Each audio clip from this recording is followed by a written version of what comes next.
Hey everybody. Good morning. Just waiting for my webcam there. Look at it. It's like 6:30 in the morning. The sun's already shining. It's kind of cold, but I always feel better. I don't know if you guys do. Like whenever there's sunlight, like from when it's late, it's like 8:05 and it's still sunny out. It just puts me in a much better mood. Those days in November and December where it's dark at you get out of school and it's already dark. Those are awful. Anyway, trying to put a cheery spin on things here. Uh, Lesson one that you hopefully took a look at yesterday. I know it was a long video, but you managed to slog your way through listening to me talk for 29 minutes. So congratulations to you all. Today's is going to be a little bit shorter because um, those causes end up with the largest conflict that America has ever been involved in terms of casualties.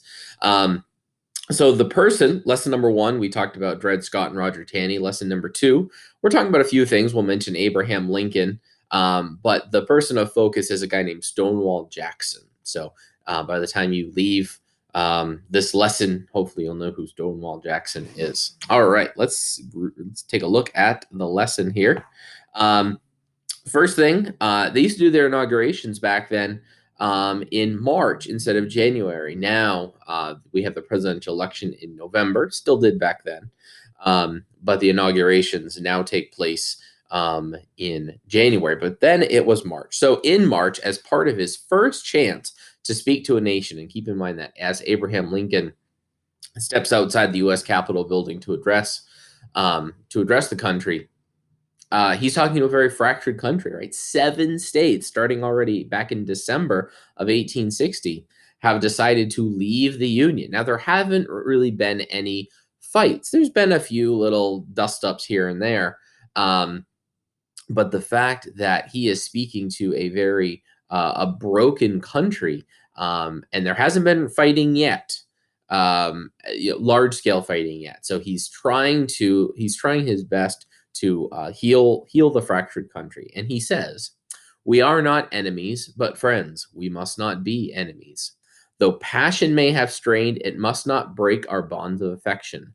The mystic cords of memory, stretching from every battlefield and patriot grave to every living heart and hearthstone."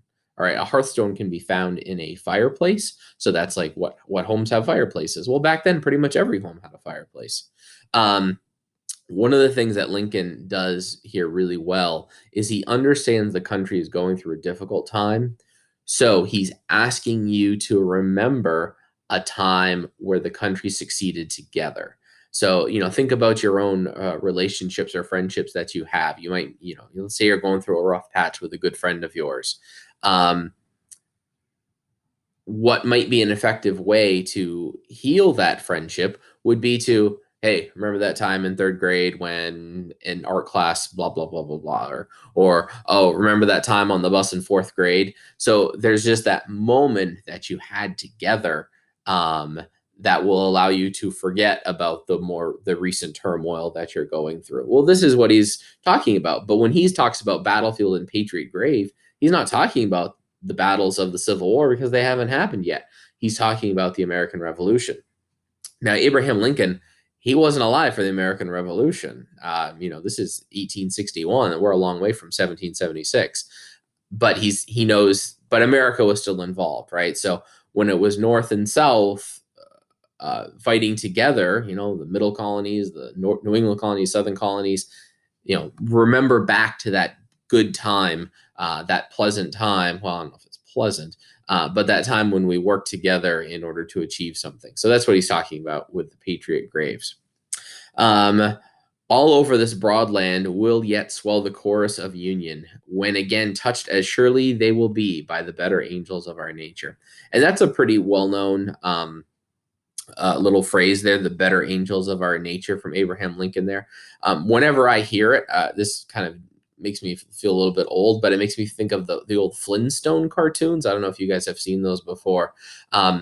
But whenever I hear better angels of our nature, whenever Fred Flintstone had like a moral dilemma, a little devil would pop up on one shoulder and a little angel would pop up on the other shoulder. Usually the devil would have a pitchfork and he'd be poking Fred or something like that. But that's sort of like what I always envision the better angels of our nature is listening to that little angel sitting on our shoulder, who is, telling us the proper way to go about things as opposed to the wrong way. And that's sort of that's what Abraham Lincoln is urging, that there's conflict in your mind, but you should listen to the good shoulder.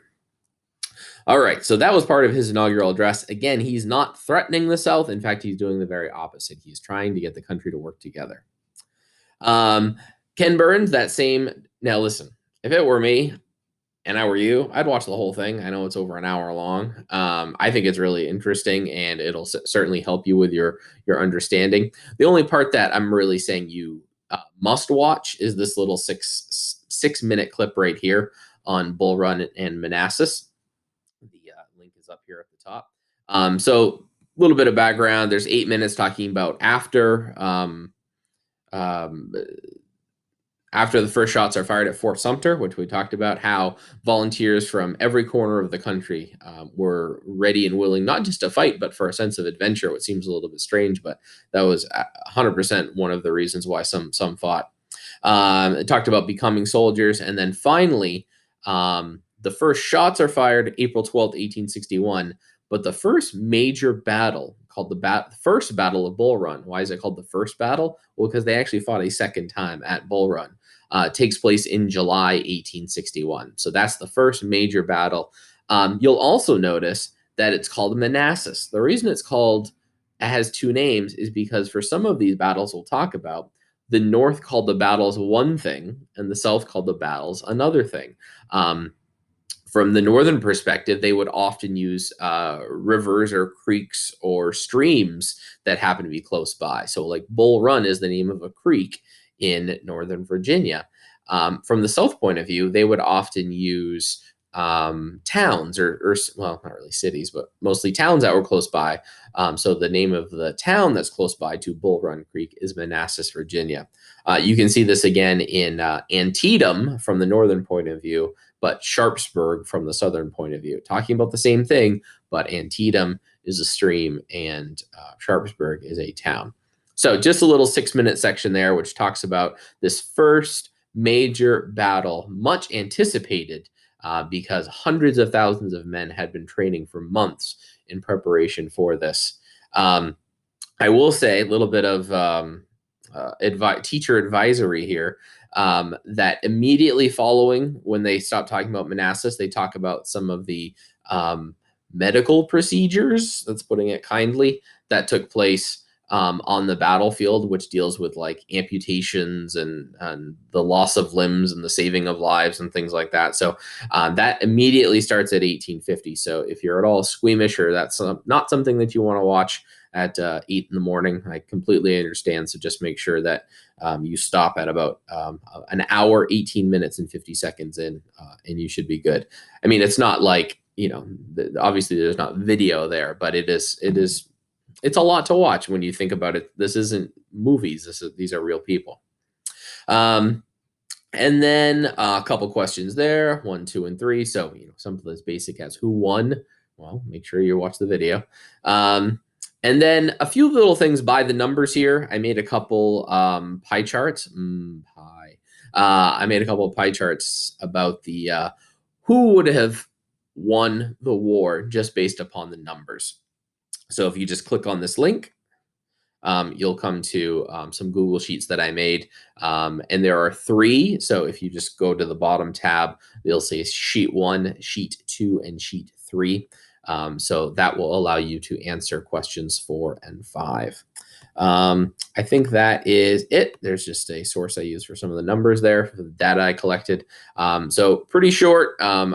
Please watch that 6-minute clip from that documentary if you want to watch more. It can only help your understanding, but that's all that I'm asking you to do for today. Have a good one. Tomorrow there'll be a short quiz and there won't be anything else. No more new information. We'll save that for next Monday. And I will, I've graded some of the tests, but I will certainly be working on many of the others. So have a great day, everybody. I know that it's Now that we've set a final date, it's very real about when the end of the year is, and I am sorry that we're not going to have so many of the fun things towards the end of the year.